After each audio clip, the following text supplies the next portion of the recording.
Hi, welcome to M R H classes.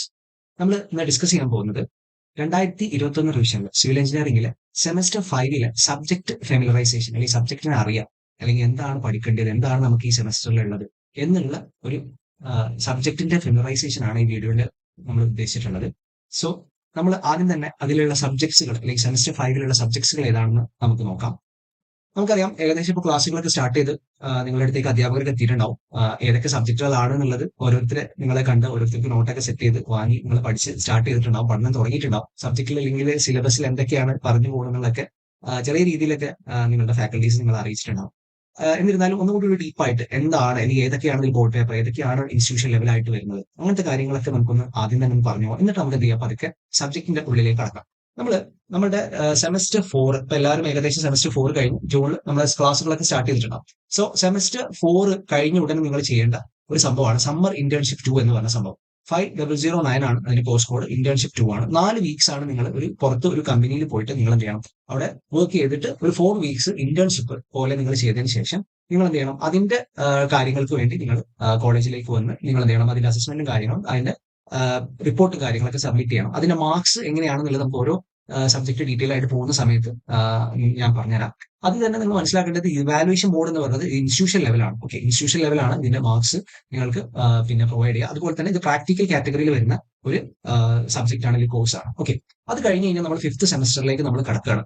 നിങ്ങൾ നോക്കിയാൽ മനസ്സിലാവും, ആദ്യം തന്നെ ഇവിടെ കാണിച്ചിട്ടുള്ളത് 5017 എന്ന പേരിൽ ട്രാൻസ്പോർട്ടേഷൻ എഞ്ചിനീയറിംഗ് ലാബാണ് ആദ്യമുള്ളത്. ഈ ലാബ് നമുക്ക് ഏതാണ് ഇവാലുവേഷൻ ബോർഡ് നോക്കാം. ബോർഡ് പേപ്പറാണ്, ബോർഡായിട്ടുള്ള പേപ്പറാണ്, പ്രാക്ടിക്കൽ ആണ്. അതേപോലെ തന്നെ ഇതിന്റെ ടോട്ടൽ മാർക്സ് എന്ന് പറയുന്നത് 125 മാർക്സ് ആണ്. ഇത് നേരെ നമ്മൾ ഒരു പിന്നെ അടുത്തൊരു സെക്ഷൻ നമ്മൾ നോക്കുകയാണെങ്കിൽ ഇതിന്റെ ക്രെഡിറ്റ്സ് വരുന്നത് 1.5 ആണ്.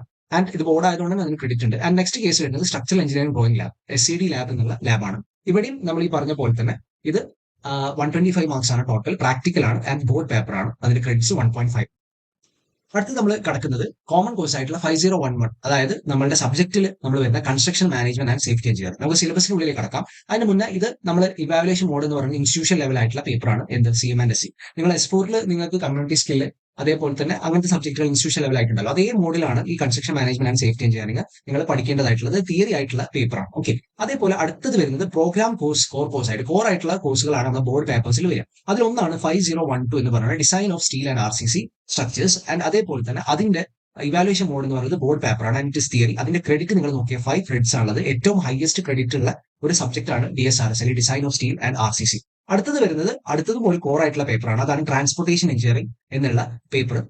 ഈ പേപ്പർ ഇതേപോലെ തന്നെ ഇതിന്റെ ടോട്ടൽ മാർക്ക് എന്ന് വരുന്നത് 125 ആണ്. അത് തിയറി പേപ്പറാണ്, ബോർഡ് പേപ്പറാണ്. അതിന്റെ ക്രെഡിറ്റ് ആണ് 4. അതായത് സെക്കൻഡ് ആയിട്ട് ക്രെഡിറ്റ് കൂടുതലുള്ള പേപ്പർ എന്ന് പറയുന്നത് ട്രാൻസ്പോർട്ടേഷൻ എഞ്ചിനീയറിംഗ് ആണ്. സോ ഈ രണ്ട് പേപ്പർ വളരെ ഇമ്പോർട്ടന്റ് ആയിട്ട് S5 പഠിക്കുന്ന ഒരു വിദ്യാർത്ഥിയെ സംബന്ധിച്ചിടത്തോളം ഈ രണ്ട് പേപ്പർ വളരെ ഇമ്പോർട്ടന്റ് ആണ്, ക്രൂഷ്യൽ ആയിട്ട് പഠിക്കേണ്ട ഒരു പേപ്പറാണ്. ഓക്കെ, അടുത്തത് വരുന്നത് പ്രോഗ്രാം എലക്റ്റീവ് ആയിട്ടുള്ള കോഴ്സാണ്. അതും എന്താണ്, ബോർഡ് പേപ്പർ തന്നെയാണ്. നമ്മൾ നോക്കുമ്പോൾ അവിടെ ABC എന്നൊക്കെ പറഞ്ഞിട്ട് കാണാം അല്ലെ, ബോർഡ് പേപ്പർ ആയിട്ടുള്ള 6. പക്ഷെ ഇതെന്താണ്, സിംഗിൾ ആയിട്ടാണ് അവിടെ കാണിച്ചത്. 6 കഴിഞ്ഞിട്ട് ഇതിന് 7 കൊടുത്തില്ല. കാരണം എന്താ, ഇതിൽ ഏതെങ്കിലും ഒന്നാണ് നിങ്ങളുടെ കോളേജിൽ സെലക്ട് ചെയ്യുക. ഓക്കെ, നിങ്ങൾക്ക് ഇതിൽ ഏതെങ്കിലും ഒന്നാണ് നിങ്ങൾക്ക് ഇതിൽ സെലക്ട് ചെയ്യാൻ പറ്റുക. ഹാബിറ്റാറ്റ് ടെക്നോളജി ഉണ്ട്, ഗ്രൗണ്ട് ഇംപ്രൂവ്മെന്റ് ടെക്നിക്സ് ഉണ്ട്, പ്രീകാസ്റ്റ് ആൻഡ് പ്രീസ്ട്രസ്ഡ് കോൺക്രീറ്റ് ഉണ്ട്. സോ ഇതിൽ നമ്മൾ MRCന്റെ ക്ലാസ്സുകൾ ഭാവിയിൽ ചെയ്യാൻ ഉദ്ദേശിക്കുന്നത് ഗ്രൗണ്ട് ഇംപ്രൂവ്മെന്റ് ടെക്നിക്സ് ആണ്. നമ്മളൊരു കോഡ് നടത്തിയതിന്റെ ഭാഗമായിട്ട് കൂടുതൽ കുട്ടികൾ ഗ്രൗണ്ട് ഇംപ്രൂവ്മെന്റ് ടെക്നിക്സ് ആണ് നമുക്ക് പറഞ്ഞിട്ടുള്ളത്, ചൂസ് ചെയ്തതായിട്ട് പല കോളേജുകളും കണ്ടിട്ടുള്ളത്. ഓക്കെ, എനിവേസ് അതിന്റെ ക്രെഡിറ്റ് വരുന്നത് 3 ആണ്. അതായത് തേർഡ് കാറ്റഗറി, തേർഡ് ആയിട്ട് വളരെ ഇമ്പോർട്ടന്റ് ആയിട്ട് വരുന്ന ബോർഡ് പേപ്പേഴ്സിലുള്ള ഒരാൾ എന്ന് പറഞ്ഞു കഴിഞ്ഞാൽ ഏതാണ്, പ്രോഗ്രാം എലക്റ്റീവ് കോഴ്സിലെ ഈ 3 ഈ 3 ഏതെങ്കിലും ഒന്ന്. ഓക്കെ, ഇനി അടുത്തത് വരുന്നത് പ്രോഗ്രാം എലക്റ്റീവ് കോഴ്സ് ആയിട്ടുള്ള അഡ്വാൻസ്ഡ് CAD ലാബാണ്. ഇത് ബോർഡ് പ്രാക്ടിക്കൽ ആണ്. സോ നമ്മൾ പറഞ്ഞു വന്നതിൽ ഇപ്പൊ എത്ര ബോർഡ് പ്രാക്ടിക്കലായി? 1 transportation engineering lab, 2 SCD lab and മൂന്നാമത്തത് അഡ്വാൻസ്ഡ് CAD ലാബ്. അതെന്താണ്, പ്രാക്ടിക്കൽ ആയിട്ടുള്ള ബോർഡാണ്. സോ നമ്മൾ നോക്കുന്ന സമയത്ത് ഇപ്പൊ ഇത്രയും കാര്യങ്ങൾ പറഞ്ഞു. ഇനി അടുത്തൊരു കാര്യം വരുന്നത് സെമിനാർ ആണ്. സെമിനാർ എന്ന് പറഞ്ഞു കഴിഞ്ഞാൽ 5008 സെമിനാർ ആയിട്ട് വരുന്നത് ഇൻസ്റ്റിറ്റ്യൂഷൻ ലെവലാണ്. ആൻഡ് ഇതെന്താണ്, പ്രാക്ടിക്കൽ കാറ്റഗറിയിൽ വരുന്ന സംഗതിയാണ്. ആൻഡ് ടോട്ടൽ മാർക്സ് എന്ന് പറയുന്നത് 75 ആണ്.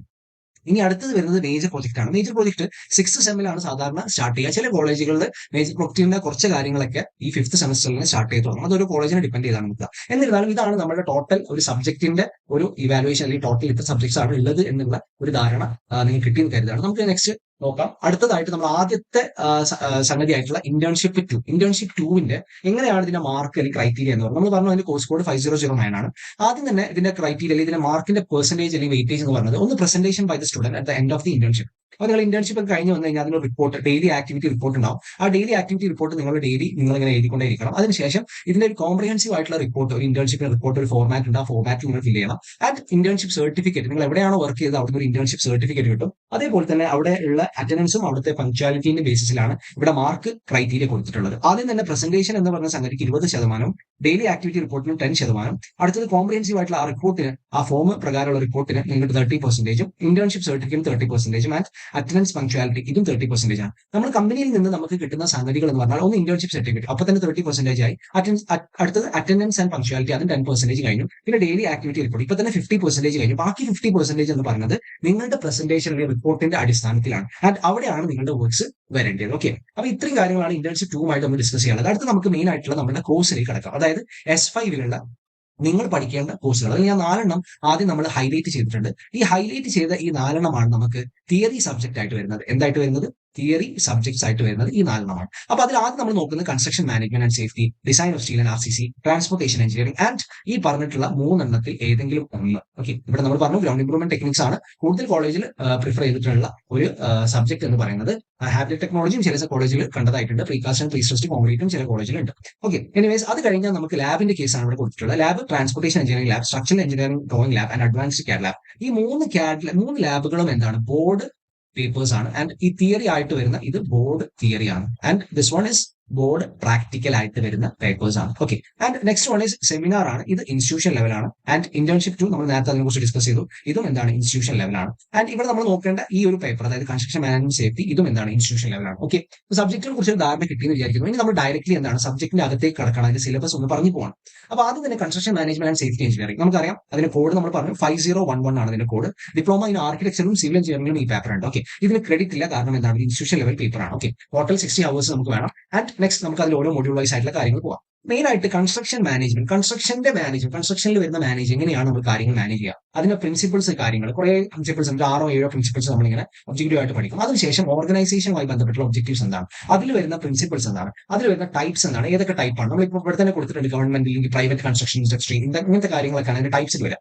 And role of various personnel in construction organization, അതായത് ഒരു കൺസ്ട്രക്ഷൻ ഓർഗനൈസേഷൻ നമ്മൾ കൊടുക്കുന്ന ഹൈറാർക്കി ഉണ്ടാവും. അപ്പൊ നിങ്ങളുടെ കോളേജിൽ നിങ്ങളുടെ പ്രിൻസിപ്പൽ ഉണ്ടാവും, അതിന്റെ താഴെ HOD ഉണ്ടാവും, അതിന്റെ താഴെ സ്റ്റാഫ്സ് ഉണ്ടാവും, അതിന്റെ താഴെ സ്റ്റുഡൻസ് ഉണ്ടാവും. അതേപോലെ തന്നെ നമ്മുടെ കൺസ്ട്രക്ഷൻ മാനേജ്മെന്റ് ഫീൽഡിൽ അല്ലെങ്കിൽ കൺസ്ട്രക്ഷൻ നടക്കുന്ന ഒരു സൈറ്റിൽ ഈ പറഞ്ഞ പോലെ തന്നെ various personnels in construction organisation ഉണ്ടാവും. അവരെ കുറിച്ച് അറിയിക്കുക, അല്ലെങ്കിൽ അവരുടെ റോൾ എന്താണെന്ന് അറിയാം. അടുത്തത് ഏജൻസീസ്, ഒരു കൺസ്ട്രക്ഷൻ വർക്കുമായിട്ട് ബന്ധപ്പെട്ടുള്ള ഏജൻസീസ് ആരാണ്, ഓണർ ആരാണ്, പ്രൊമോട്ടർ ആരാണ്, ബിൽഡർ ആരാണ്, ഡിസൈനർ ആരാണ്, ആർക്കിടെക്ട്സ് എന്ന് പറഞ്ഞ ഒരു ഗ്രൂപ്പ് ആരാണ്, ഇങ്ങനത്തെ കാര്യങ്ങളെ കുറിച്ച് നമ്മൾ അതിൽ പഠിക്കാനുണ്ട്. അതേപോലെ തന്നെ വേരിയസ് ആയിട്ടുള്ള കൺസൾട്ടന്റ് ഉണ്ടാവും, വേരിയസ് ആക്ടിവിറ്റീസിന് വരുന്ന കൺസൾട്ടന്റ്, അതായത് കൺസൾട്ട് ചെയ്ത് വർക്ക്സ് കാര്യങ്ങളൊക്കെ ചെയ്ത ആളുകളുണ്ടാവും. അതിൽ തന്നെ വരുന്ന ഒരു സംഭവമാണ് ഡീറ്റെയിൽഡ് ആയിട്ടുള്ള പ്രൊജക്ട് റിപ്പോർട്ട്, DPR. DPRനെ കുറിച്ച് കേട്ടിട്ടുണ്ടാവും. നമ്മുടെ മെട്രോ അല്ലെ, നമ്മുടെ മെട്രോ അല്ല, നമ്മുടെ കേരളയുമായി ബന്ധപ്പെട്ടിട്ടുള്ള സംഗതികൾ അല്ലെങ്കിൽ ചർച്ചകൾ വന്ന സമയത്ത് നിങ്ങൾ DPRനെ കുറിച്ച് അറിഞ്ഞിട്ടോ? എന്താണ് DPR, അല്ലെങ്കിൽ അതിന്റെ പേർപ്പസ് എന്താണ്, അതെങ്ങനെയാണ് അതിന്റെ മോണിറ്ററിംഗ്, അങ്ങനത്തെ കാര്യങ്ങളൊക്കെയാണ് DPRൽ പറഞ്ഞത്. അടുത്തത് എന്താണ്? Settlement of disputes. നിങ്ങൾക്കറിയാം, നിങ്ങളുടെ തൊട്ട വീട്ടിൽ അല്ലെങ്കിൽ അയൽവാസികൾ തമ്മിൽ പ്രശ്നങ്ങൾ, അല്ലെങ്കിൽ നാട്ടിലെ പ്രശ്നങ്ങൾ, ഇങ്ങനത്തെ വരുന്ന സമയത്ത് സ്വാഭാവികമായിട്ടും നമ്മൾ എന്ത് ചെയ്യും? ഓരോ ആളുകൾ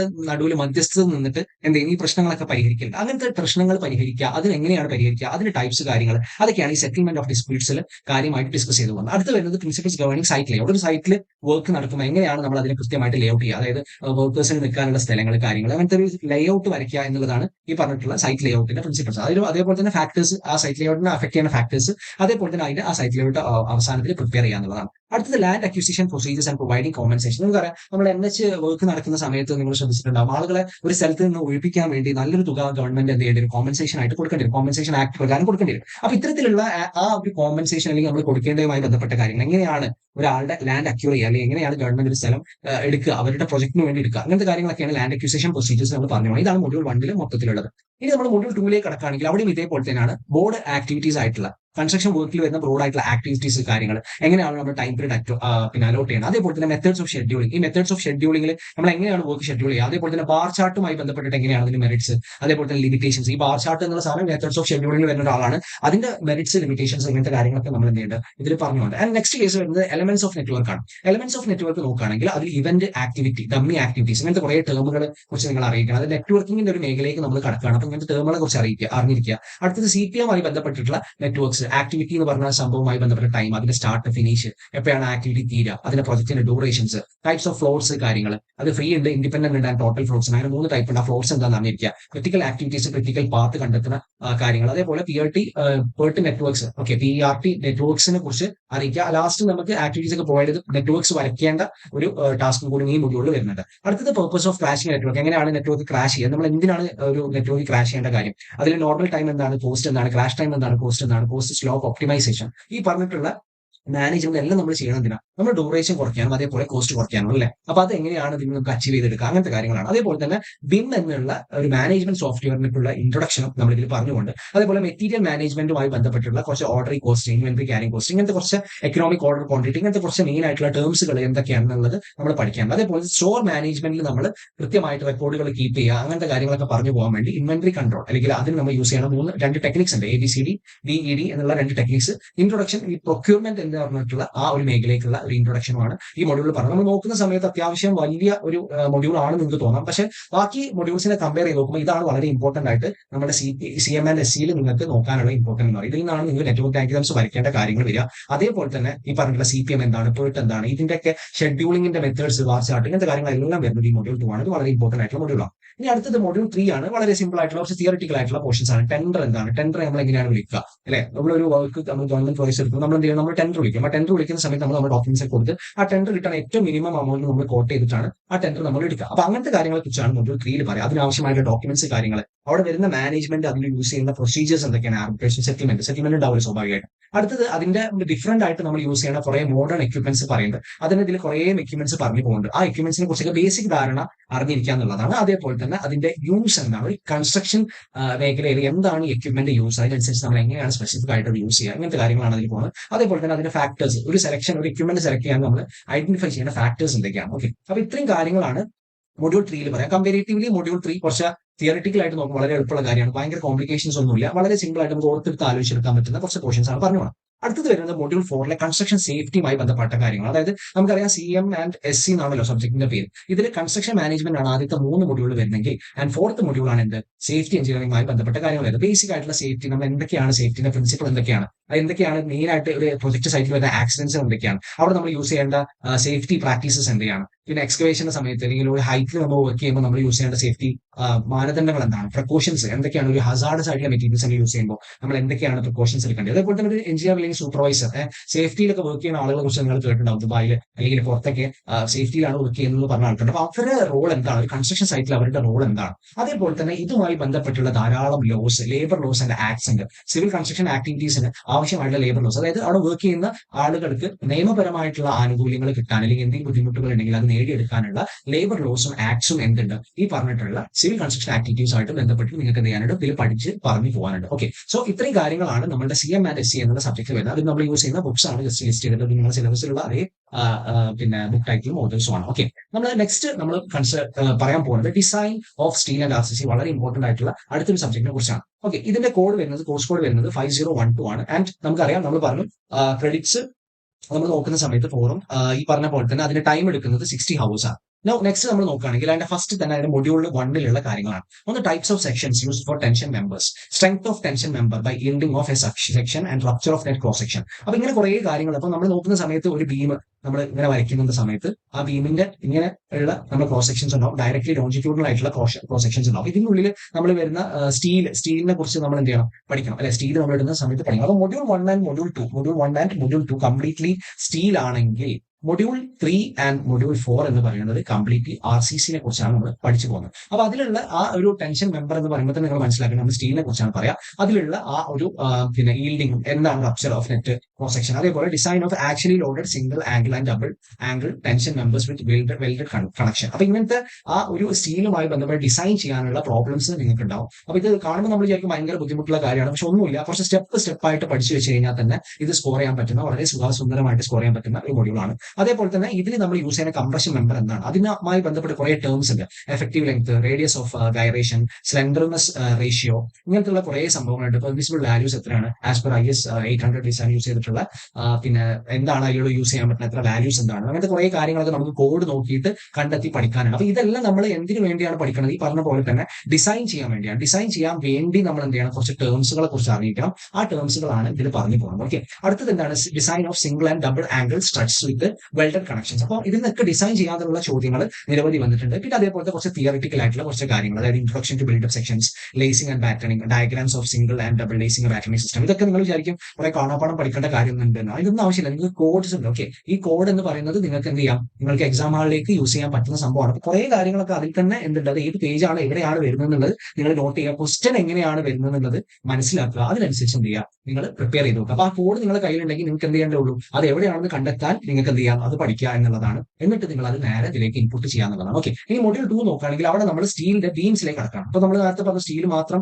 ചെറിയൊരു പോർഷൻസ് ആണ് നമ്മൾ പറഞ്ഞത്. ഇനി ബീംസിലേക്ക് കടക്കണം. അവിടെയുള്ള പ്ലാസ്റ്റിക് മൊമെന്റ് ക്യാരി കപ്പാസിറ്റി എന്താണ്, ക്ലാസിഫിക്കേഷൻ ഓഫ് ക്രോസ് സെക്ഷൻ, അതിന്റെ ക്രോസ് സെക്ഷൻ ക്ലാസിഫിക്കേഷൻ, അതേപോലെ ഡിസൈൻ സ്ട്രെങ്ത്, ബെൻഡിംഗിൽ വരുന്ന ഡിസൈൻ സ്ട്രെങ്ത്, ഫ്ലക്ഷൻ ഷിയറിംഗ് ആയിട്ടുള്ള, റിഫ്ലക്ഷൻ ആയിട്ടുള്ള for laterally supported beam. Okay, ഇതൊക്കെ നമ്മൾ സ്റ്റീലുമായി ബന്ധപ്പെട്ടുള്ള കാര്യങ്ങളാണ്. സിമെട്രിക് ആയിട്ടുള്ള ക്രോസ് സെക്ഷൻസ് മാത്രമേ നമ്മൾ എന്ത് ചെയ്യുന്നുള്ളൂ? പഠിക്കുന്നു. അൺസിമെട്രിക്കൽ ആയിട്ടുള്ള ക്രോസ് സെക്ഷൻസ് ഒന്നും നമ്മൾ പഠിക്കും. ഇങ്ങനെയൊക്കെ ആയിട്ടുള്ള ക്രോസ് സെക്ഷൻസ് ഒന്നും നമ്മൾ പഠിക്കുന്നില്ല. അപ്പൊ ഇങ്ങനത്തെ ക്രോസ് സെക്ഷൻസ് ഒക്കെ ഉണ്ടാവും. ഓക്കെ, ഇതൊന്നും സിമെട്രി അല്ല. കാരണം സിമെട്രി എന്ന് പറഞ്ഞു കഴിഞ്ഞാൽ ഒരു സൈഡിൽ നമ്മൾ നോക്കുന്ന സമയത്ത് ഇത് ഇങ്ങനെ ഒരു ആംഗിൾ ആണെങ്കിൽ നമ്മൾ ഈ ഒരു ഭാഗത്ത് ഇമേജ് വെച്ച് കഴിഞ്ഞാൽ, ഒരു മിറർ വെച്ച് കഴിഞ്ഞാൽ ഇവിടെയും സെയിം ആയിരിക്കും. അതാണ് സിമെട്രി എന്ന് പറയുന്നത്. ഇപ്പൊ നമ്മളൊരു ഐ വരയ്ക്കാൻ വിചാരിച്ചു. ഈ ഐ സിമെട്രി ആണോ? ഒന്ന് ആലോചിച്ച് നോക്കിയാൽ ഐ എന്നുള്ള ഒരു ഇത് വരയ്ക്കാൻ സിമെട്രി ആണ്. കാരണം ഇവിടെ നമ്മൾ മിറർ വെക്കുകയാണെങ്കിൽ ഇത് സിമെട്രി, ഇവിടെ സിമെട്രി. ഓക്കെ, അപ്പൊ സിമെട്രിക്കൽ സെക്ഷൻസ് മാത്രമാണ് നമ്മൾ എന്ത് ചെയ്യുന്നത്? ഡിസ്കസ് ചെയ്തു പോകുന്നത്. അതുകൊണ്ട് തന്നെ ഭയങ്കര കോംപ്ലിക്കേറ്റഡ് ആയിട്ടുള്ള സംഗതികളൊന്നും നമ്മൾ പറഞ്ഞു പോകില്ല. Plate girders and steel trusses illustration മാത്രമാണ്. അത് നമുക്ക് ഈ പറഞ്ഞ പോലെ കോഴ്സിൽ നിന്നൊക്കെ നമുക്ക് അത് ഒബ്റ്റെയിൻ ചെയ്യാൻ പറ്റും. ഓക്കെ, അടുത്തത് വരുന്നത് മൊഡ്യൂൾ 3 ആണ്. മൊഡ്യൂൾ 3 കംപ്ലീറ്റ്ലി ഞാൻ പറഞ്ഞു RCCയുടെ തുടക്കവും RCCയുടെ പിന്നെ അതുമായി ബന്ധപ്പെട്ടുള്ള ഡിസൈനും കാര്യങ്ങളെ കുറിച്ചാണ് പറയുന്നത്. ഫസ്റ്റ് തുടക്കത്തിലൊക്കെ നമുക്ക് എന്തെങ്കിലും സ്ട്രെസ് ഡയഗ്രാം കൺസെപ്റ്റ്, ലിമിറ്റ് സ്റ്റേറ്റിന്റെ കൺസെപ്റ്റ് എന്താണ്,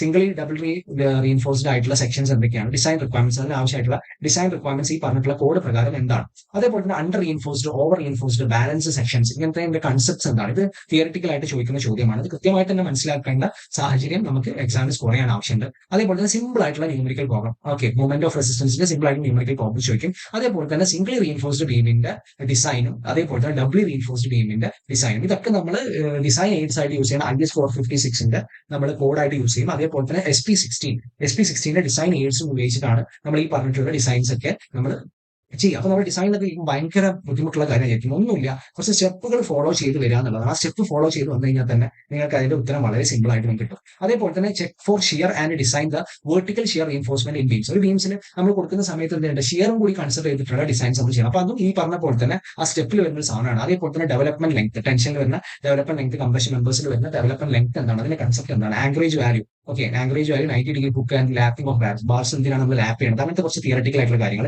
ഡിഫറൻഷിയേറ്റ്, വൺ വേ സ്ലാബ് എന്താണ്, ടു വേ സ്ലാബ് എന്താണ് ഡിഫറൻഷിയേറ്റ്. അതേപോലെ വൺ വേ സ്ലാബ് നമ്മൾ സിംപ്ലി സപ്പോർട്ടഡ് കണ്ടീഷനിൽ മായി ബന്ധപ്പെട്ടിട്ടുള്ള സിമ്പിൾ ആയിട്ടുള്ള പ്രോബ്ലം. അതേപോലെ ടു വേ സ്ലാബും സിംപ്ലി സപ്പോർട്ടഡ് കണ്ടീഷനും റീസ്ട്രെയിൻഡ് ആയിട്ടുള്ള കണ്ടീഷൻ, ഈ രണ്ട് കേസ് സിനേറിയോസിലുള്ള സിമ്പിൾ ആയിട്ടുള്ള പ്രോബ്ലംസും ആണ് മൊഡ്യൂൾ 3 വരുന്നത്. ഓക്കെ, ഇനി നമ്മൾ മൊഡ്യൂൾ 4ലേക്ക് കടക്കുകയാണെങ്കിൽ മൊഡ്യൂൾ 4 ഈ പറഞ്ഞ പോലെ തന്നെ കോളവുമായി ബന്ധപ്പെട്ടുള്ള കാര്യങ്ങളാണ് കൂടുതൽ. നമ്മൾ പറഞ്ഞ മൊഡ്യൂൾ 3 ബീമുമായി ബന്ധപ്പെട്ട കാര്യങ്ങളാണെങ്കിൽ മൊഡ്യൂൾ 4 നമ്മൾ കോളവുമായി ബന്ധപ്പെട്ട കാര്യങ്ങളാണ് നമ്മൾ പഠിക്കുന്നത്. അപ്പൊ ഇത് നമ്മൾ നോക്കുകയാണെങ്കിൽ ക്ലാസിഫിക്കേഷൻ ഓഫ് കോളം, എങ്ങനെയാണ് കോളം ക്ലാസിഫൈ ചെയ്തത്, അതുമായി ബന്ധപ്പെട്ടുള്ള കുറച്ച് ടേംസ്, അതായത് എഫക്റ്റീവ് ലെങ്ത് ഓഫ് കോളം ഉണ്ട്. നമ്മൾ അവിടെ നേരത്തെ പഠിച്ചു, ഒരു എഫക്റ്റീവ് ലെങ്തിനെ കുറിച്ച് അവിടെ പഠിച്ചിരുന്നു അല്ലെ, മൊഡ്യൂൾ 3 പറഞ്ഞു പോയിട്ടുണ്ട്. അതേപോലെ തന്നെ കോളത്തിൽ വരുമ്പോൾ അവിടുത്തെ എഫക്റ്റീവ് എന്താണ്, അവിടുത്തെ കവർ എന്താണ്, അവിടെ നമ്മൾ യൂസ് ചെയ്യുന്ന മിനിമം സ്റ്റീൽ, മാക്സിമം സ്റ്റീൽ, ടൈസിന്റെ സ്പേസിംഗ്, ഇങ്ങനത്തെ കാര്യങ്ങളൊക്കെയാണ് ഇത് പറഞ്ഞു. അതും നമ്മൾ ഈ പറഞ്ഞ പോലെ തന്നെ ഈ കോഡിൽ നമ്മൾ കോഡുമായി ബന്ധപ്പെടുത്തിയിട്ടാണ് ഈ കാര്യങ്ങളൊക്കെ പറയുന്നത്. അതേപോലെ തന്നെ ഷോർട്ട് കോളം എന്താണ്, ലോങ് കോളം എന്താണെന്നുള്ളതൊക്കെ നമ്മൾ ഡിഫറൻഷിയേറ്റ് ചെയ്ത് പോകുന്നുണ്ട്. അതേപോലെ design of axially loaded short column, square ആയിട്ട്, റെക്ടാംഗിൾ ആയിട്ട് ആൻഡ് സർക്കുലർ, ഈ 3 ഷേപ്പിലുള്ള കോളംസ് നമ്മൾ എങ്ങനെ ഡിസൈൻ ചെയ്യും എന്നുള്ള സംഗതി. അതേപോലെ തന്നെ ഫൂട്ടിങ്ങിന്റെ സെലക്ഷനുമായി ബന്ധപ്പെട്ട ബ്രീഫ് ആയിട്ടുള്ള ഡിസ്ക്രിപ്ഷനും, ഐസൊലേറ്റഡ് കോളം ഫൂട്ടിംഗ്, അതായത് കോളം ഫൂട്ടിംഗ്, ഐസൊലേറ്റഡ് ആയിട്ടുള്ള കോളം ഫൂട്ടിംഗ് എന്ന സ്ക്വയർ ഫൂട്ടിംഗ് ആണ്. ഈ ഫൂട്ടിങ്ങുമായി ബന്ധപ്പെട്ട അതിന്റെ ഡിസൈൻ കാര്യങ്ങൾ, അതിന്റെ ബെൻഡിങ് ചെക്ക് ചെയ്യുക, one way share, to way share, ഇങ്ങനത്തെ കാര്യങ്ങളൊക്കെയാണ് നമ്മൾ മൊഡ്യൂൾ 4 പറഞ്ഞു പോകുന്നത്. അപ്പൊ നമ്മൾ നോക്കുമ്പോൾ കുറച്ചും കൂടി കോംപ്ലിക്കേറ്റഡ് ആണ് തോന്നുമെങ്കിലും കൃത്യമായിട്ടുള്ള സ്ട്രാറ്റജിയോട് കൂടി ഇത് പഠിച്ചു പോയി കഴിഞ്ഞാൽ വളരെ സിമ്പിൾ ആയിട്ട് പാസ്സാൻ പറ്റുന്ന ഒരു സബ്ജക്ട് ആണ് design of steel and RCC. Okay ആണല്ലോ. നമ്മൾ ഇനി അടുത്തത് ഇതിന് നമ്മൾ യൂസ് ചെയ്യുന്ന ബുക്സ് ആൻഡ് ഓതേഴ്സ് ആണ്. ഇത് നിങ്ങൾക്ക് സിലബസ് നോക്കി കഴിഞ്ഞാൽ തന്നെ നിങ്ങൾക്ക് ഇങ്ങനത്തെ കാര്യങ്ങൾ കിട്ടും. ഇനി നമ്മൾ നെക്സ്റ്റ് നോക്കാൻ പോകുന്നത് നമ്മളുടെ ട്രാൻസ്പോർട്ടേഷൻ എഞ്ചിനീയറിംഗ് എന്നുള്ള സബ്ജക്ട് ആണ്. 5013 ആണ് കോഡ് വരുന്നത്. അപ്പൊ ട്രാൻസ്പോർട്ടേഷൻ എഞ്ചിനീയറിംഗ് എന്ന് പറഞ്ഞു കഴിഞ്ഞാൽ നമുക്കറിയാം വളരെ ഇമ്പോർട്ടന്റ് ആയിട്ടുള്ള നമ്മളുടെ ഒരു സിവിൽ എഞ്ചിനീയറിംഗ് മേഖല തന്നെയാണ് ഈ ട്രാൻസ്പോർട്ടേഷൻ എഞ്ചിനീയറിംഗ് പറഞ്ഞത്. റോഡ്, റെയിൽവേസ്, എയർപോർട്ട്, ഹാർബർ, ഇങ്ങനത്തെ കുറേ കാര്യങ്ങൾ അല്ലെ നമുക്ക് ദിനം ദിനം നമ്മൾ കാണുന്ന ഒരു സംഗതി. നമ്മൾ പലപ്പോഴും സിവിൽ എഞ്ചിനീയേഴ്സിന് ആണെന്ന് പറയുമ്പോൾ എല്ലാവരും തെറ്റിദ്ധരിക്കുന്ന കാര്യം അയാൾക്ക് ബിൽഡിംഗ് കൺസ്ട്രക്ഷൻസ് മാത്രമേ ഉള്ളൂ എന്നുള്ളൊരു സാധനം ഒരിക്കലുമല്ല. ട്രാൻസ്പോർട്ടേഷൻ എഞ്ചിനീയറിംഗിലെ വൈഡ് ആയിട്ടുള്ള സാധ്യതകളെ കുറിച്ച് നിങ്ങൾക്ക് ഈ ഒരു സബ്ജക്ട് പഠിക്കുന്നതോടെ നിങ്ങൾക്ക് അതിൽ മനസ്സിലാവും. അതിലാണ് നിങ്ങൾ നോക്കാം മൊഡ്യൂൾ 1 എന്തൊക്കെയാണ് അടങ്ങിയിട്ടുള്ളത്. ഒന്ന് നിങ്ങൾക്കറിയാം, highway engineering and traffic engineering. Okay, highway engineering and traffic engineering ആണ് മൊഡ്യൂൾ 1 ആദ്യമായിട്ട് തന്നെ പറഞ്ഞു പോകുന്നത്. അതിൽ നിങ്ങൾ നോക്കുകയാണെങ്കിൽ ഹൈവേ എഞ്ചിനീയറിംഗിന്റെ ഒരു ഇൻട്രൊഡക്ഷന്റെ ഭാഗം ഇതിൽ തുടക്കത്തിൽ പറഞ്ഞിട്ടുണ്ട്. Role of transportation in the development of nation. നമ്മുടെ നേഷനിൽ ട്രാൻസ്പോർട്ടേഷനുള്ള റോൾ എന്താണ്, അതേപോലെ IRC എന്ന് പറഞ്ഞു കഴിഞ്ഞാൽ എന്താണ്, അതെന്നാണ് ഇത് സ്റ്റാർട്ട് ചെയ്തത്. ഓക്കെ, IRC എന്ന് പറഞ്ഞാൽ it is Indian road Congress ആണ്. അത് സ്റ്റാർട്ട് ചെയ്തത് 1934 ആണ്. അപ്പൊ നമുക്ക് ഡീറ്റെയിൽഡ് ആയിട്ട് അത് നിങ്ങൾ പഠിച്ചു പോകുന്ന സമയത്ത് നിങ്ങൾ മനസ്സിലാക്കും. അതുമായി ബന്ധപ്പെട്ട ക്ലാസിഫിക്കേഷൻ ഓഫ് റോഡ് മേജർ ആയിട്ട് വരുന്ന കേരളത്തിലെ മേജർ ആയിട്ട് വരുന്ന SH ഉം NH ഉം കുറച്ച് നിങ്ങൾ ലിസ്റ്റ് ചെയ്ത് പഠിക്കണം. അതേപോലെ തന്നെ റോഡ് അലൈൻമെന്റ് എന്താണ്, ഒരു റോഡ് അലൈൻമെന്റ് നമ്മൾ കൺസിഡർ ചെയ്യേണ്ട ഫാക്ടേഴ്സ് എന്താണ്, റോഡ് അലൈൻമെന്റ് നമ്മൾ സെറ്റ് ചെയ്യുന്ന സമയത്ത്. ഓക്കെ, ഇതാണ് ഹൈവേ എഞ്ചിനീയറിംഗിന്റെ ഒരു ഇൻട്രൊഡക്ഷന്റെ ഭാഗം ഇതിൽ പറഞ്ഞു പോയിട്ടുണ്ട്. ഞാൻ നെക്സ്റ്റ് ഡയറക്ട്ലി ഒരു ട്രാഫിക് എഞ്ചിനീയറിംഗിലാണ് ഈ മൊഡ്യൂളിൽ പോകുന്നത്. അപ്പോൾ ട്രാഫിക് എഞ്ചിനീയറിംഗിൽ നമ്മൾ നോക്കുന്ന സമയത്ത് ട്രാഫിക്കിന്റെ വോളിയം സ്റ്റഡിയുമായി ബന്ധപ്പെട്ടിട്ട് അതിന്റെ ഇന്റൻസിറ്റി, എത്ര ട്രാഫിക് ഉണ്ട് എന്നുള്ള സ്റ്റഡി, അതുപോലെ OD സ്റ്റഡീസ് എന്ന് പറഞ്ഞാൽ ഒറിജിൻ ആൻഡ് ഡെസ്റ്റിനേഷൻ സ്റ്റഡീസ് എന്താണ്, റോഡിന്റെ ഇന്റർസെക്ഷൻസ് അല്ലെ നമ്മൾ നോക്കുന്ന സമയത്ത് ചിലപ്പോൾ ഒരു പാലത്തിന്റെ നടുവിലൂടെ ഒരു പാലൊക്കെ പോകുന്നുണ്ടാവും അല്ലെ, അങ്ങനത്തെ ഇന്റർസെക്ഷൻസിനെ കുറിച്ച് നമ്മൾ പഠിക്കണം. അതേപോലെ ടൈപ്സ് ഓഫ് അപ്ഗ്രേഡ് ഇന്റർസെക്ഷൻ, താഴെയുള്ള ഇന്റർസെക്ഷൻ, അതേപോലെ എലിവേറ്റഡ് ആയിട്ടുള്ള പോർഷനിലുള്ള ഇന്റർസെക്ഷൻസ്, അതിൽ വരുന്ന ചാനലൈസിംഗ് ഐലൻഡ്, ഇപ്പൊ താഴെയുള്ള നമുക്ക് കാണാൻ പറ്റുന്ന അങ്ങനത്തെ ഇന്റർസെക്ഷൻ നമ്മൾ pedestrian loading islands, rotary islands ഒക്കെ അതിൽ വരും. ഗ്രേഡ് സെപ്പറേറ്റഡ് ഇന്റർസെക്ഷൻസ് ആണ് 2 ലെവലിൽ കിടക്കണം, ഒന്ന് താഴെ കൂടി മുകളിൽ കൂടി, അതായത് പാലങ്ങളാണ് ഉദ്ദേശിച്ചത്. അതിന്റെ ഡിഫറന്റ് ആയിട്ടുള്ള ടൈപ്സ് ഉണ്ട്, ക്ലവർ ലീഫ്, ട്രംപറ്റ് ജംഗ്ഷൻ, അങ്ങനത്തെ കുറച്ച് ടൈപ്പുകളെ കുറിച്ച് അറിയണം. അതിന്റെ സ്കെച്ച് നിങ്ങൾ പഠിച്ചിരിക്കണം. പിന്നെ റോഡ് മാർക്കിംഗ്സിനെ കുറിച്ചാണ്, ട്രാഫിക്കിൽ ഉപയോഗിക്കുന്ന സയൻസ്, അതിന്റെ പർപ്പസ്, ടൈപ്സും പർപ്പസും, അതേപോലെ തന്നെ കുറച്ച് സയൻസുകൾ ഇവിടെ റെപ്രസെന്റ് ചെയ്തിട്ടുണ്ട്. മാൻഡേറ്ററി, കോഷണറി, ഇൻഫോർമേറ്ററി ആൻഡ് ടെമ്പററി, ഇങ്ങനത്തെ സയൻസുകളെ കുറിച്ചും കൂടി പഠിക്കുക എന്നുള്ളതാണ് ഈ ഒരു മൊഡ്യൂളിലെ പ്രാഥമികമായിട്ടുള്ള ഭാഗങ്ങൾ എന്ന് പറയുന്നത്. അപ്പൊ നമ്മൾ പറഞ്ഞു ഇവിടെ ഹൈവേ എഞ്ചിനീയറിംഗിലെ ഇൻട്രൊഡക്ഷനും കംപ്ലീറ്റ് ആയിട്ടുള്ള ട്രാഫിക് എഞ്ചിനീയറിംഗ് കൂടിയാണ് നമ്മൾ ഇവിടെ പറഞ്ഞു പോകുന്നത്. അപ്പം നമുക്കറിയാം ഹൈവേ എഞ്ചിനീയറിംഗിനുമായി ബന്ധപ്പെട്ടുള്ള അടുത്ത കാര്യങ്ങൾ, റോഡിൽ കൺസ്ട്രക്ഷനിൽ വരുന്ന സമയത്ത് എന്തൊക്കെയാണ് അതിൽ ഉണ്ടാവുക, അങ്ങനത്തെ കാര്യങ്ങളൊക്കെയാണ് നമ്മൾ നെക്സ്റ്റ് മൊഡ്യൂൾ ആയിട്ടുള്ള മൊഡ്യൂൾ 2 കടക്കുന്ന സമയത്ത് അവിടെ ഉണ്ടാവും. അവിടെ മെയിൻലി നമ്മൾ നോക്കി പോകുന്നത് ഹൈവേയിലുള്ള ജോമെട്രിക്സ്. ഓക്കെ, ഹൈവേ ജോമെട്രിക്സ്, അതിന്റെ സ്റ്റാൻഡേർഡ് ക്രോസ് സെക്ഷൻസ് എന്താണ്, നാഷണൽ ഹൈവേയിലുള്ള ക്രോസ് സെക്ഷൻസ്, 2-3 സ്കെച്ചുകളെ കുറിച്ച് നമ്മൾ പരിചയപ്പെടാണ്ട്. അതിൽ പറയുന്ന വേരിയസ് ആയിട്ടുള്ള കോമ്പണൻസ് ഉണ്ട്, ക്യാമ്പർ, ഗ്രേഡിയന്റ്, അത് യൂസ് ചെയ്യുന്ന ഡിസൈൻ സ്പീഡ്, സൈറ്റ് ഡിസ്റ്റൻസ് എന്താണ്, റോഡ് അർബോറിക്കൾച്ചർ എന്ന് പറഞ്ഞ ടേം എന്താണ്, റോഡ് ഡ്രെയിനേജ് എന്നുമായി ബന്ധപ്പെട്ടുള്ള സംഗതി എന്താണ്, അതിൽ തന്നെ ഹൈവേയിൽ വരുന്ന കേർവ്സിനെ കുറിച്ച്, അതിന്റെ നെസസിറ്റി, അതിൽ വരുന്ന ടൈപ്സുകൾ ഉണ്ട്, ഹൊറിസോണ്ടൽ, വെർട്ടിക്കൽ ഉണ്ട്, അതിനോട് ചേർന്നിട്ടുള്ള എക്സ്ട്രാ വൈഡനിങ് ഓഫ് റോഡ്സ് എന്താണ്, ട്രാൻസിഷൻ കർവ്, സൂപ്പർ എലിവേഷൻ, ഇങ്ങനത്തെ കുറച്ച് ഡെഫിനിഷനും ഫോർമുലി മാത്രമല്ല, അത് ന്യൂമറിക്കൽസ് എന്ത് ചെയ്യുന്നില്ല ഈ പോർഷനിൽ പറഞ്ഞു പോകില്ല. പിന്നെ വരുന്നത് റോഡിൽ നമ്മൾ യൂസ് ചെയ്യുന്ന മെറ്റീരിയൽസും അതിന്റെ ടെസ്റ്റ് ആണ്. അഗ്രിഗേറ്റ്സിന് മുകളിൽ ടെസ്റ്റ്, ടൈപ്സ് ഓഫ് ബിറ്റുമിന്റെ ടൈപ്പുകൾ എന്തൊക്കെയാണ്, അതിന്റെ പ്രോപ്പർട്ടീസ്, അതിന്റെ definitions, types, structural components of pavement and function, പേയ്മെന്റിന്റെ സ്ട്രക്ചറൽ കോമ്പണൻസ് എന്തൊക്കെയാണ്, കൺസ്ട്രക്ഷൻ, ഫ്ലെക്സിബിൾ പേയ്മെന്റ് ഉണ്ട്, bituminous road dimension, cut back എന്ന് പറഞ്ഞാൽ എന്താണ്, ടാർ എന്ന് പറഞ്ഞാൽ എന്താണ്, ഗ്രാനുലർ സബ്ബേസും, വെറ്റ് മിക്സ്, മെക്കാഡം റോഡ്, അതൊക്കെ റോഡിന്റെ ഓരോ പേരുകളാണ് കേട്ടോ, ഒന്നും കണ്ട് പേടിക്കേണ്ട കാര്യമില്ല. Bituminous macadam road, bituminous concrete road, ഇതിനൊക്കെ സ്റ്റെപ്പുകൾ എങ്ങനെയാണ് ഇത് പ്രിപ്പയർ ചെയ്യുക, ആ പ്രിപ്പയർ ചെയ്യണയിലാണ് ഇതിന്റെയൊക്കെ സ്റ്റെപ്പുകൾ വ്യത്യാസമുള്ളത്. അപ്പൊ അവിടെയൊക്കെ ആ ഒരു സ്റ്റെപ്പ് 1-2 സ്റ്റെപ്പ് പഠിച്ചു കഴിഞ്ഞാൽ ബാക്കിയുള്ളതൊക്കെ നിങ്ങൾക്ക് എന്ത് ചെയ്യാം, കമ്പയർ ചെയ്ത് പഠിക്കാവുന്നതേ ഉള്ളൂ. അല്ലാതെ നമ്മൾ സിലബസിന്റെ വലിപ്പം കണ്ട് പേടിക്കേണ്ട കാര്യമില്ല. ഷ്രെഡഡ് പ്ലാസ്റ്റിക് നമ്മൾ എങ്ങനെയാണ് ഇത് യൂസ് ചെയ്യുക, റിജിഡ് പേയ്മെന്റ് എന്ന് പറഞ്ഞാൽ എന്താണ്, അതുമായി ബന്ധപ്പെട്ട സിമെന്റ് കോൺക്രീറ്റ് റോഡ് എന്താണ്, അതിലുള്ള മെത്തേഡ്സ് ഓഫ് കൺസ്ട്രക്ഷൻ, അതേപോലെ നമ്മൾ അവിടെ യൂസ് ചെയ്യുന്ന ഡിഫറന്റ് ആയിട്ടുള്ള മെത്തേഡ്സ്, കൺസ്ട്രക്ഷനിലെ methods, alternate and continuous bay method എന്താണ്, ജോയിന്റ്സിലുള്ള ഫിൻഡർ, സീലേഴ്സ് എന്താണ്, വൈറ്റ് ടോപ്പിക്സ്, മെറിറ്റ്സ്, അതായത് കോൺക്രീറ്റ് റോഡ്സിന്റെ ഡിമെറിറ്റും മെറിറ്റ്സും എന്നുള്ള രീതിയിൽ നമ്മൾ ചോദിക്കാറുണ്ട്. അപ്പൊ നമ്മൾ മൊഡ്യൂൾ 2 നോക്കുന്ന സമയത്ത് കുറച്ചും കൂടി മൊഡ്യൂൾ 1 കമ്പയർ ചെയ്യുമ്പോൾ കുറച്ചും കൂടി ലെങ്തി ആയിട്ടുള്ള പോർഷൻസ് ആണ് ഇതിൽ വന്നു പോകുന്നത്. ഓക്കെ, അടുത്ത് നമ്മൾ പറയാൻ പോകുന്നത് റെയിൽവേ എഞ്ചിനീയറിംഗ്, ഈ മൊഡ്യൂൾ 3 കംപ്ലീറ്റ്ലി പറഞ്ഞു പോകുന്നത് റെയിൽവേ എഞ്ചിനീയറിംഗുമായി ബന്ധപ്പെട്ടുള്ള കാര്യങ്ങളാണ്. നിങ്ങൾക്കറിയാം, നിങ്ങൾ ട്രെയിനിൽ യാത്ര ചെയ്യുന്ന ആൾക്കാരാണല്ലേ, അപ്പൊ അവിടെ നിങ്ങൾ വന്നു പോകുന്ന സമയത്ത് നിങ്ങൾ കണ്ടിട്ടുണ്ടാവും പല തരത്തിലുള്ള സോണുകൾ അല്ലെ, സദേൺ റെയിൽവേ, നോർത്തേൺ റെയിൽവേ എന്നൊക്കെ പറഞ്ഞിട്ട് കുറെ സോൺസിനെ കുറിച്ച് നിങ്ങൾക്ക് അറിയാണ്ട്. അതേപോലെ പെർമനന്റ് വേ എന്താണ്, കോമ്പണൻസ്, അതിൽ വരുന്ന കുറെ കോമ്പണൻസ്, റെയിൽ എന്താണ്, റെയിൽ ജോയിന്റ്സ് എന്താണ്, അതിന്റെ റിക്വയർമെന്റ്സ്, ടൈപ്സ്, അതേപോലെ ക്രീപ്പ് ഓഫ് റെയിൽ എന്ന് പറഞ്ഞ പ്രശ്നം എന്താണ്, അതിന്റെ പ്രിവെൻഷൻ, അതിന്റെ കോസസ്, അതേപോലെ സ്ലീപ്പേഴ്സ്, ബല്ലാസ് എന്നൊക്കെ പറഞ്ഞ സാധനങ്ങൾ, അതിന്റെ ഫംഗ്ഷൻസ്, ടൈപ്സ് എന്താണ്, റെയിൽ ഫിക്ചേഴ്സ്, അതേപോലെ ഫാസ്റ്റനിങ്സ്, അതായത് റെയിൽ ഇതുമായി ബന്ധപ്പെട്ട് അവിടെ ടൈറ്റ് ആയിട്ട് നിൽക്കാൻ വേണ്ടി നമ്മൾ യൂസ് ചെയ്യുന്ന കുറെ മെറ്റീരിയൽസ് ഉണ്ട്. അപ്പൊ അതാണ് അതിൽ പറഞ്ഞു പോകുന്നത്. അത് അടുത്തത് വരുന്നത് നമ്മൾ നേരത്തെ ഹൈവേയിൽ പഠിച്ച അതേപോലെ തന്നെ റെയിൽവേ ട്രാക്കിന്റെ ജോമെട്രിക്സ് ഉണ്ട്. അവിടെ നിങ്ങൾ നോക്കുകയാണെങ്കിൽ അതിന്റെ ഗ്രേഡിയന്റ്, കർവ്സ്, ഗ്രേഡിന്റെ കോമ്പൻസേഷൻ, സൂപ്പർ എലിവേഷൻ, കാണ്ടഫിഷ്യൻസി, കുറെ ടേമുകൾ നിങ്ങൾക്ക് ഇങ്ങനെ കാണാം. ഇതൊക്കെ എന്താണെന്നുള്ളത് നമ്മൾ ഡയറക്ട്ലി എക്സാമിന് ചോദിക്കാനുള്ള ചാൻസസ് ഉണ്ട്. അതേപോലെ തന്നെ അവിടെ വരുന്ന ക്രോസ് സെക്ഷൻ, ഈ സെക്ഷനെ കുറിച്ച് നിങ്ങൾക്ക് പഠിക്കാനുണ്ട്. ഇനി അത് കഴിഞ്ഞിട്ട് നിങ്ങൾ റെയിൽ യാത്ര ചെയ്യുന്ന സമയത്ത്, നിങ്ങൾ ജംഗ്ഷൻ എത്തുന്ന സമയത്ത് ട്രെയിൻ തിരിയുന്നൊക്കെ ഉണ്ടല്ലേ, അതുമായി ബന്ധപ്പെട്ടുള്ള കാര്യങ്ങളാണ് പോയിന്റ്സ് ആൻഡ് ക്രോസിംഗ്. അവിടെ വരുന്ന ടേൺ ഔട്ട് എന്താണ്, അതിൽ വരുന്ന കുറെ ടൈപ്പ് ഓഫ് ജംഗ്ഷൻസ് ഉണ്ട്, ആ ജംഗ്ഷൻസ് എന്താണ്, അതിലുള്ള ഇന്റർലോക്കിംഗിന്റെ പ്രിൻസിപ്പൾസ് എന്താണ്, പിന്നെ സ്റ്റേഷൻ യാർഡിന്റെ ക്ലാസിഫിക്കേഷൻ, അതേപോലെ തന്നെ മോണോ റെയിൽ അല്ലെങ്കിൽ മെട്രോ റെയിലിന്റെ ഒരു മൊത്തത്തിലുള്ള ഒരു ഓവർവ്യൂ എന്നുള്ള നിലക്കാണ് നിങ്ങൾക്ക് മൊഡ്യൂൾ 3 അവർ ഡിസൈൻ ചെയ്തിട്ടുള്ളത്. ഓക്കെ, അപ്പൊ നോക്കുകയാണെങ്കിൽ അത്യാവശ്യം വാസ്റ്റ് ആണ്. നിങ്ങൾ നോക്കുകയാണെങ്കിൽ കംപ്ലീറ്റ്ലി തിയറി ആണ്. വാസ്റ്റ് ആയിട്ടുള്ള തിയറി ആയതുകൊണ്ട് തന്നെ കുറേ മെറ്റീരിയൽസ് നിങ്ങൾക്ക് കിട്ടാൻ ചാൻസ് ഉണ്ട്. പക്ഷെ കൃത്യമായിട്ടുള്ള ഒരു പഠനം അല്ലെങ്കിൽ എവിടെ ഫോക്കസ് ചെയ്ത് പഠിക്കണം എന്നുള്ളത് നിങ്ങൾ പ്രീവിയസ് ഇയർ ക്വസ്റ്റ്യൻ പേപ്പേഴ്സ് വെച്ചിട്ട് റെഫർ ചെയ്ത് തന്നെ പഠിച്ചു പോകും. ഓക്കെ, അങ്ങനെ ആകുമ്പോൾ നിങ്ങൾ വളരെ ഡെപ്തിലേക്ക് പഠിച്ചു പോകേണ്ട കാര്യമില്ല. ആവശ്യത്തിന് മാത്രം പിന്നെ പോർഷൻസ് കവർ ചെയ്ത് പോകേണ്ട കാര്യമുള്ളൂ. ഓക്കെ, നെക്സ്റ്റ് വരുന്നത് മൊഡ്യൂൾ 4 ആണ്. മൊഡ്യൂൾ 4 4 കാര്യങ്ങൾ അടങ്ങിയിട്ടുള്ളതാണ് മൊഡ്യൂൾ 4. ഒന്ന് ബ്രിഡ്ജ്, പിന്നെ ടണൽ, പിന്നെ എയർപോർട്ട് ആൻഡ് ഹാർബർ എഞ്ചിനീയറിംഗ്. ഇതിന്റെ എല്ലാം എന്താ വരുന്നുള്ളൂ? ബ്രിഡ്ജുമായി ബന്ധപ്പെട്ടുള്ള ഇൻട്രൊഡക്ഷൻ, ടണലിംഗുമായി ബന്ധപ്പെട്ട ഇൻട്രൊഡക്ഷൻ, എയർപോർട്ടുമായി ബന്ധപ്പെട്ടുള്ള ഇൻട്രൊഡക്ഷൻ, ഡോക്സ് ആൻഡ് ഹാർബറുമായി ബന്ധപ്പെട്ടുള്ള ഇൻട്രൊഡക്ഷൻ. ഇങ്ങനെ 4 കാര്യങ്ങളും കൂടി ഒരു മൊഡ്യൂളാണ് കൊണ്ടു കൊടുത്തിട്ടുള്ളത്. ഓക്കെ, അപ്പൊ അതുകൊണ്ട് തന്നെ ഭയങ്കര ഡീറ്റെയിൽഡ് ആയിട്ട് നമുക്ക് ഓരോന്നിലേക്കും പോകേണ്ട കാര്യം. ആദ്യം നമുക്ക് ബ്രിഡ്ജ് എഞ്ചിനീയറിംഗ് ആണ് ഇതിൽ നോക്കി പോകാനുള്ളത്. ബ്രിഡ്ജ് എഞ്ചിനീയറിംഗിൽ നമ്മൾ നോക്കുന്ന സമയത്ത് ഇതൊക്കെ ബ്രിഡ്ജ് എഞ്ചിനീയറിംഗുമായി ബന്ധപ്പെട്ട കാര്യങ്ങളാണ്. നിങ്ങൾ ഇങ്ങനത്തെ ഫോട്ടോസും കാര്യങ്ങളൊക്കെ കണ്ടിട്ടാണ് ഇതൊക്കെ എന്താണെന്നുള്ളത് ഡീപ്പായിട്ട് നിങ്ങൾ അറിയുന്ന സമയത്ത് നിങ്ങൾക്ക് പതുക്കെ മനസ്സിലാവും. അതിൽ നിങ്ങൾ നോക്കുകയാണെങ്കിൽ ബ്രിഡ്ജ് എഞ്ചിനീയറിംഗിൽ വരുന്ന ടെർമിനോളജീസ് എന്തൊക്കെയാണ്, അതിൽ IRC ക്ലാസിഫിക്കേഷൻ എന്താണ്, ബ്രിഡ്ജ് കോമ്പണൻസുമായി ബന്ധപ്പെട്ട ഫൗണ്ടേഷൻ, അബട്ട്മെന്റ്, പിയർ, വിങ്, വാൾ, ഇങ്ങനത്തെ കുറേ ടേംസുകൾ ഉണ്ട്. അതിന്റെ കൺസ്ട്രക്ഷനുമായി ബന്ധപ്പെട്ട അങ്ങനത്തെ കാര്യങ്ങളൊക്കെ ജസ്റ്റ് ഒന്ന് പറഞ്ഞു പോകാന്നുള്ളതാണ്.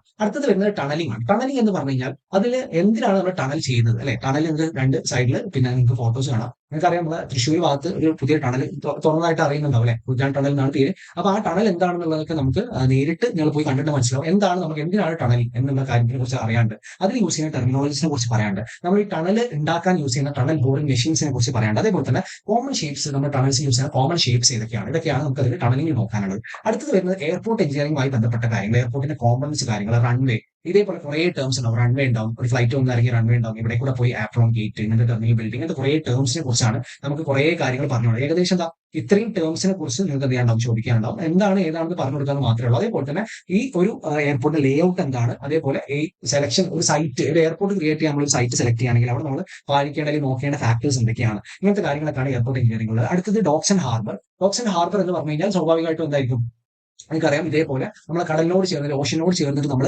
ഇവിടുത്തെ വേവിന്റെ ആക്ഷൻസ് കുറയ്ക്കാൻ വേണ്ടി നമ്മൾ എന്ത് ചെയ്യും, ഇങ്ങനത്തെ ചെറിയ പോർഷൻസ് നമ്മൾ ഉണ്ടാക്കും. ഇതൊക്കെയാണ് നമ്മൾ ഹാർബർ എന്ന് വിളിക്കുക, അല്ലെങ്കിൽ ഇവിടെ നമ്മൾ ക്രിയേറ്റ് ചെയ്യുന്ന സ്പെഷ്യൽ ആയിട്ടുള്ള കാര്യങ്ങളാണ് നമ്മൾ ഡോക്സ് എന്ന് വിളിക്കുക. ഓക്കെ, അപ്പോൾ ആ ഡോക്സ് ആൻഡ് ഹാർബറിലെ ഡെഫിനിഷൻസ് എന്താണ്, അതിന്റെ ക്ലാസിഫിക്കേഷൻ ഫംഗ്ഷൻസ് എന്താണ്, ഡോക്കിന്റെ കോമ്പണൻസ്, ഹാർബർ എന്താണ്, വാർഫ് എന്ന് പറഞ്ഞ ടേം എന്താണ്, ബ്രേക്ക് വാട്ടേഴ്സ് എന്തിനാണ് നമ്മൾ യൂസ് ചെയ്യുക, അതിന്റെ ടൈപ്സ് എന്താണ്, അതിന്റെ ലേ ഔട്ട് എന്താണ്, ഇത്രയും കാര്യങ്ങളാണ് നമുക്ക് മൊഡ്യൂൾ 4 നോക്കാനുള്ളത്. അപ്പോൾ മൊഡ്യൂൾ 4 നോക്കുമ്പോൾ കുറേ കാര്യങ്ങൾ എല്ലാം കൂടി കൊള്ളിച്ചൊരു സാധനമാണ്. പക്ഷേ സ്പെസിഫിക് ആയിട്ട് ഓരോ പോർഷൻസ് നോക്കിക്കഴിഞ്ഞാൽ അവിടെ ഇമ്പോർട്ടന്റ് ആയിട്ട് വരുന്ന ക്വസ്റ്റ്യൻസ് നിങ്ങൾ റെഫർ ചെയ്യുകയാണെന്നുണ്ടെങ്കിൽ ഈ പറഞ്ഞ പോലെ തന്നെ ഭയങ്കര ഹെക്ടിക് ആയിട്ടുള്ള ഒരു മൊഡ്യൂൾ ആയിട്ട് തോന്നേണ്ട കാര്യമില്ല. അപ്പൊ ട്രാൻസ്പോർട്ടേഷൻ എഞ്ചിനീയറിംഗ് വാസ്റ്റ് ആയിട്ടുള്ള തിയറിയാണ്. പക്ഷേ കൃത്യമായിട്ടുള്ള പ്ലാനിങ്ങോട് പഠിക്കുകയാണെങ്കിൽ നിങ്ങൾക്ക് അതൊരു ബുദ്ധിമുട്ടാവില്ല, ഭയങ്കര രസത്തോടു കൂടി പഠിക്കാൻ പറ്റുന്ന ഒരു സബ്ജക്റ്റാണ് ട്രാൻസ്പോർട്ടേഷൻ എഞ്ചിനീയറിംഗ്. ഓക്കെ, നമ്മൾ ഇനി അടുത്ത നമ്മളുടെ സബ്ജക്റ്റിലേക്ക് പോകണം. നമുക്കറിയാം നമ്മൾ അടുത്തത് ഡിസ്കസ് ചെയ്ത് പോകാൻ പോകുന്നത് എലക്ടീവ് സബ്ജക്ട്സ് ആയിട്ടുള്ള habitat technology, ground improvement, precast, ഇത് മൂന്നുമാണ് നിങ്ങൾക്ക് സെലക്ഷൻ എടുക്കാനുള്ളത്. പക്ഷേ കൂടുതൽ കോളേജസിൽ ഗ്രൗണ്ട് ഇംപ്രൂവ്മെന്റ് ടെക്നിക്സ് സെലക്ട് ചെയ്തുകൊണ്ട് ഞാൻ അതിന്റെ സിലബസ് ഒന്ന് പറഞ്ഞു പോകാനാണ് ഉദ്ദേശിക്കുന്നത്. ഓക്കെ, ഗ്രൗണ്ട് ഇംപ്രൂവ്മെന്റ് ടെക്നിക്സിൽ നമുക്കറിയാം അത് ക്രെഡിറ്റ് 3 ആണ്. അതിൽ മെയിൻ ആയിട്ട് ഫസ്റ്റ് മൊഡ്യൂൾ തന്നെ വരുന്നത് ഗ്രൗണ്ട് ഇംപ്രൂവ്മെന്റ്, അതായത് മണ്ണുമായി ബന്ധപ്പെട്ടിട്ടുള്ള മെക്കാനിസം, അതിന്റെ ക്ലാസിഫിക്കേഷൻ കാര്യങ്ങളുമാണ്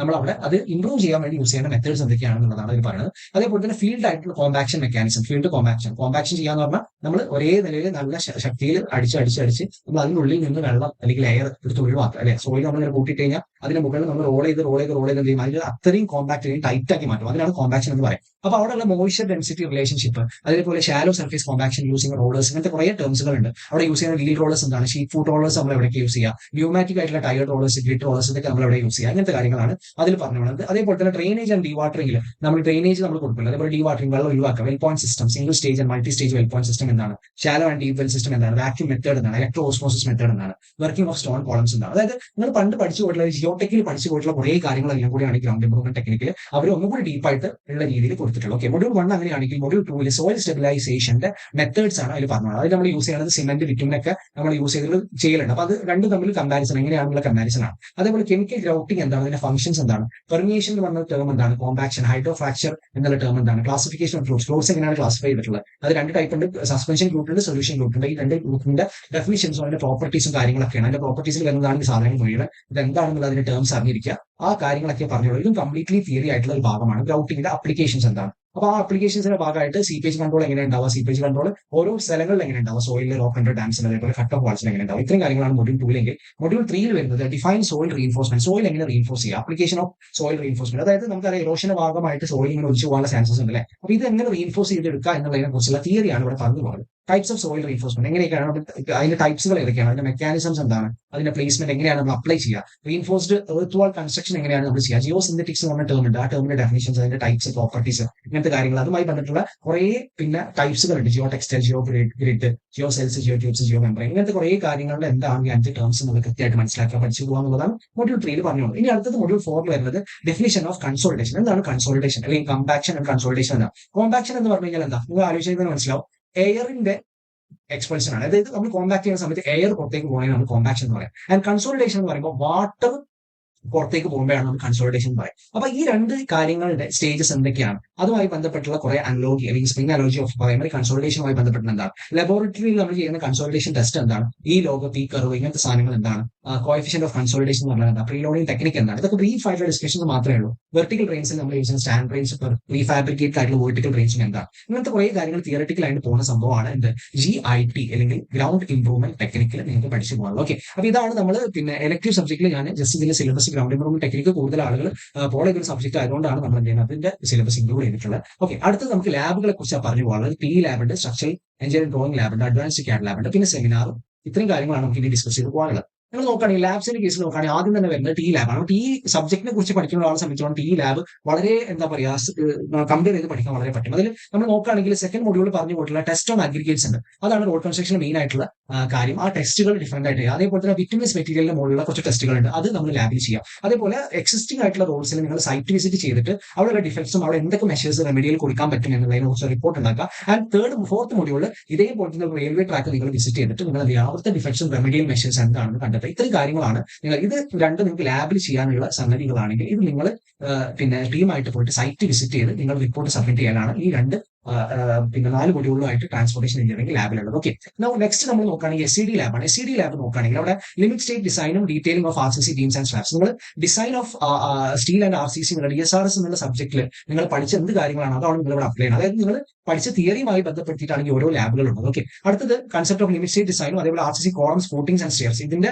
കൺസെപ്റ്റ് മനസ്സിലാക്കി എങ്ങനെയാണ് ഡ്രോയിങ് നടക്കുക എന്നുള്ള സംഗതിയാണ്. അടുത്തത് ഈ പറഞ്ഞ പോലെ ടെൻഷൻ ആൻഡ് കംപ്രഷൻ സ്റ്റീൽ മെമ്പേഴ്സിന്റെ പിന്നെ ഐഡിയ അല്ലെങ്കിൽ അത് ഇല്ലസ്ട്രേറ്റ് ചെയ്യാതെ വരയ്ക്കുക എന്നുള്ളതാണ്. അതാണ് ഈ ഡ്രോയിങ് ലാബിൽ നിങ്ങൾക്ക് ഉണ്ടാവും. അതായത് ക്വസ്റ്റൻസ് നിങ്ങൾ തരും, ഇത്രയാണ് ഇതിന്റെ ഡയമെൻഷൻസ് കാര്യങ്ങളൊക്കെ പറയും, നിങ്ങൾ എന്ത് ചെയ്യണം, അത് വരയ്ക്കണം. അതാണ് SED ലാബിന്റെ ആകെ തുക എന്ന് പറയുന്ന ഒരു സംഗതി. നെക്സ്റ്റ് നമ്മൾ നോക്കുകയാണെങ്കിൽ അഡ്വാൻസ്ഡ് CAD ലാബാണ്. നിങ്ങൾ CAD ലാബ് എന്നുള്ള രീതിയിൽ നിങ്ങൾ കഴിഞ്ഞ S3 സബ്ജക്റ്റിൽ പഠിച്ചിട്ടുണ്ടെങ്കിൽ, S3 സെമസ്റ്ററിൽ പഠിച്ചിട്ടുണ്ടെങ്കിൽ അതിനെ ഒന്നും കൂടി 3D ആയിട്ട് നിങ്ങൾ എങ്ങനെ വരയ്ക്കും. നിങ്ങൾ അവിടെ 2D ആയിട്ടായിരുന്നു വരച്ചിട്ടുണ്ടായിരുന്നു. 3D ആയിട്ട് എങ്ങനെ നമ്മളുടെ CAD ആ ഒരു ഓപ്ഷൻ കൂടി ഉണ്ട്. അപ്പോൾ ആ CAD എങ്ങനെ 3D ആയിട്ട് നമുക്ക് ചെയ്യും. 3D ഡ്രോയിങ് ഓഫ് ഒബ്ജക്ട്സ്, ബിൽഡിംഗ്സിന്റെ 3D ഡ്രോയിങ്, അതിന്റെ റെൻഡറിംഗ്, ഷെയ്ഡിംഗ് എങ്ങനെയാണ്. അതേപോലെ തന്നെ ആനിമേഷൻ എഫക്ട്സ് യൂസ് ചെയ്തിട്ടുള്ള 3D വിഷ്വലൈസേഷൻ സോഫ്റ്റ്വെയർ നമ്മൾ എങ്ങനെയാണ് ആനിമേഷൻ എഫക്ട്സ് കൊടുക്കുക, ഇങ്ങനത്തെ കാര്യങ്ങളൊക്കെയാണ് നമ്മൾ അഡ്വാൻസ്ഡ് CAD ലാബിൽ നമ്മൾ പഠിച്ചു പോകുന്നത്. അടുത്തത് വരുന്നത് സെമിനാർ ആണ്. സെമിനാർ എന്ന് പറഞ്ഞു കഴിഞ്ഞാൽ നിങ്ങളുടെ പ്രസന്റേഷൻ സ്കില്ല് ഡെമോൺസ്ട്രേറ്റ് ചെയ്യാനും ഒരു ടെക്നിക്കൽ പേപ്പർ, ഓപ്പൺ സോഴ്സ് ടൂൾസിൽ യൂസ് ചെയ്തിട്ടുള്ള ഒരു ടെക്നിക്കൽ പേപ്പർ നിങ്ങൾ പിന്നെ റെഡി ആക്കാനും ഒക്കെയാണ് നമ്മൾ യൂസ് ചെയ്തത്. പക്ഷേ ബേസിക്കലി നിങ്ങൾ ഒരു റിപ്പോർട്ട്, നിങ്ങൾ സെമിനാറിന്റെ റിപ്പോർട്ട് നിങ്ങൾ സബ്മിറ്റ് ചെയ്യും. അതേപോലെ തന്നെ ഈ പറഞ്ഞ പോലെ എഞ്ചിനീയറിംഗ് ടെക്നോളജിയുമായി ബന്ധപ്പെട്ടിട്ടുള്ള നിലവിലുള്ള പ്രത്യേകമായിട്ടുള്ള ടോപ്പിക്സ് വേണം നിങ്ങൾ എന്ത് ചെയ്യാൻ, സെമിനാർ ടോപ്പിക് ആയിട്ട് സെലക്ട് ചെയ്യാം. അപ്പോൾ അത് ആഴ്ചയിൽ 2 hours പെർ വീക്ക് വരുന്ന സംഗതിയാണ്. നിങ്ങൾ എന്ത് ചെയ്യണം, ആ ഒരു ടൈമിലൊക്കെ ഒരു റെലവെന്റ് ആയിട്ടുള്ള, നിലവിൽ റെലവൻസ് ഉള്ള ഒരു ഏരിയ വേണം നിങ്ങൾ എടുക്കാൻ. നിങ്ങൾ സിവിൽ എഞ്ചിനീയറിംഗ് ആണ് അല്ലെ, അപ്പൊ സിവിൽ എഞ്ചിനീയറിംഗുമായിട്ട് റിലേറ്റ് ചെയ്തിട്ടുള്ള ടോപ്പിക്, അതും പുതിയതായിട്ടുള്ള ടോപ്പിക്കുകൾ വേണം നിങ്ങൾ എന്ത് ചെയ്യാൻ, സെലക്ട് ചെയ്യാൻ. അപ്പം കൃത്യമായിട്ടുള്ള ലിറ്ററേച്ചർ സ്റ്റഡിയും കാര്യങ്ങളൊക്കെ ഉള്ള ഒരു ടോപ്പിക് നിങ്ങൾ സെലക്ട് ചെയ്യുക. അതിന്റെ ജേർണലിസ്റ്റ് കാര്യങ്ങൾ നിങ്ങൾ കണ്ടെത്തുക. അത് നിങ്ങളുടെ ഫാക്കൽറ്റി, നിങ്ങൾ ഗൈഡ് ഉണ്ടാവുക, ആ ഗൈഡുമായിട്ട് ബന്ധപ്പെടുത്തിയിട്ട് അതിന്റെ കാര്യങ്ങളെ കുറിച്ച് പറയുക. അതിന് നിങ്ങൾ എന്ത് ചെയ്യണം, ഒരു റിപ്പോർട്ട് നിങ്ങളൊരു ഫോർമാറ്റിൽ നിങ്ങൾ എന്ത് ചെയ്യാം, പ്രിപ്പയർ ചെയ്യണം. ഇത്രയും കാര്യങ്ങളാണ് സെമിനാറുമായി ബന്ധപ്പെട്ടിട്ട് നിങ്ങൾക്ക് ചെയ്യാനുള്ളത്. ഓക്കെ, അപ്പൊ ഇത്രയും പോർഷൻസിനെ കുറിച്ച് നമ്മൾ പഠിച്ചു പോയി. MRHന്റെ ഭാഗത്ത് നിന്ന് നിങ്ങൾക്ക് കിട്ടുന്ന സപ്പോർട്ടിനെ കുറിച്ച് ആണ് ഇനി നെക്സ്റ്റ് പറയാൻ ഉദ്ദേശിക്കുന്നത്. ഒന്നുമില്ല, നിങ്ങൾക്ക് അറിയണ പോലെ തന്നെ ഈ സമ്മേറ്റീവ് അസസ്മെന്റ് വരുന്ന സമയത്ത് നമ്മൾ ഇത്തവണ ഒരു മാരത്തോൺ കണ്ടക്ട് ചെയ്യാൻ ഉദ്ദേശിച്ചിട്ടുണ്ട്. അതായത് SA1 ഏകദേശം സമ്മേറ്റീവ് അസസ്മെന്റ് 1 ഒരു ജൂലൈ ഓഗസ്റ്റോട് കൂടി ആയിരിക്കും നിങ്ങൾക്ക് വരിക. അപ്പം ജൂലൈ ആകുമ്പോഴത്തേന് ഏകദേശം ഫസ്റ്റ് മൊഡ്യൂളും ഓഗസ്റ്റിൽ പകുതിയൊക്കെ ആകുമ്പോഴത്തേന് സെക്കൻഡ് മൊഡ്യൂളൊക്കെ കംപ്ലീറ്റ് ചെയ്യുന്ന പ്ലാനിലായിരിക്കും ഇപ്പോൾ ഫാക്കൽറ്റീസ് എല്ലാവരും ഉണ്ട്. അപ്പോൾ ആ ഒരു ടൈമിലേക്ക് നിങ്ങൾ ഹെൽപ്പ് ചെയ്യാൻ വേണ്ടി ഒരു സമ്മേറ്റീവ് അസസ്മെന്റ് മാരത്തോൺ ഞങ്ങൾ കണ്ടക്ട് ചെയ്യാൻ ഉദ്ദേശിക്കുന്നുണ്ട്. അതേപോലെ MRH ട്യൂഷൻ നിലവിൽ അവൈലബിൾ ആണ്. നമ്മൾ ഡയറക്ട്ലി കോൺടാക്ട് ചെയ്യുന്ന സ്റ്റുഡൻസിന് ആ രീതിയിൽ നമ്മൾ മെന്ററിംഗ് സപ്പോർട്ട് കൊടുക്കാറുണ്ട്. അതേപോലെ MRHന്റെ സബ്ജക്ട് മെറ്റീരിയൽസ്, ചില മെറ്റീരിയൽസും കാര്യങ്ങളും ഗ്രൂപ്പുകളിൽ നമ്മൾ ഷെയർ ചെയ്യാറുണ്ട്. ഇമ്പോർട്ടന്റ് ആയിട്ട് വരുന്ന അല്ലെങ്കിൽ ചോദിക്കാൻ സാധ്യതയുള്ള മെറ്റീരിയൽസ് നമ്മൾ എന്ത് ചെയ്യുന്നത്, ചെറിയ ചെറിയ സ്നിപ്പറ്റുകളായിട്ട് നമ്മൾ എന്ത് ചെയ്യുന്നത് ഗ്രൂപ്പുകളിലേക്ക് എക്സാമിന്റെ ടൈമിൽ ഷെയർ ചെയ്യാറുണ്ട്.